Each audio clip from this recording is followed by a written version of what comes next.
Mineral o'g'itlar va kimyoviy vositalarni ulgurji va chakana savdosi bilan shug'ullanuvchi tadbirkorlar endi litsenziya asosida faoliyat yuritishadi.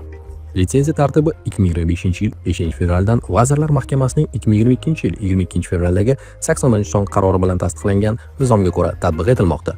Litsenziya olish uchun talablar qaror nizomining 36-ilovasida belgilangan. Muhim jihat: mineral o'g'itlar va kimyoviy vositalarni ulgurji va chakana savdosi bilan shug'ullanuvchi fuqarolar o'simliklarni himoya qilish yo'nalishida oliy yoki o'rta maxsus mutaxassislikka, shuningdek, edukarantin.uz onlayn platformasida malaka oshirganligi to'g'risidagi sertifikatga ega bo'lishi lozim. Buning uchun edukarantin.uz saytidan yagona identifikator OneID orqali ro'yxatdan o'tib, to'lovni amalga oshirishi talab etiladi. O'quv kursini muvaffaqiyatli yakunlagan tinglovchilar sertifikat asosida pullik xizmat ko'rsatishlari mumkin. Litsenziyani olish uchun ariza yagona interaktiv davlat xizmatlari portali yoki litsenziya avtomatlashtirilgan tizim orqali 2025-yil 5-fevral sanasidan qabul qilinadi. Litsenziya 5 yil muddatga beriladi.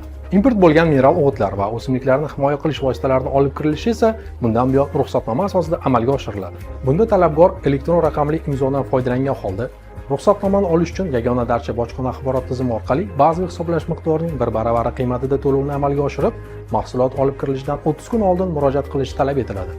Savollar va murojaatlar yuzasidan call markaziga qo'ng'iroq qilishingiz mumkin.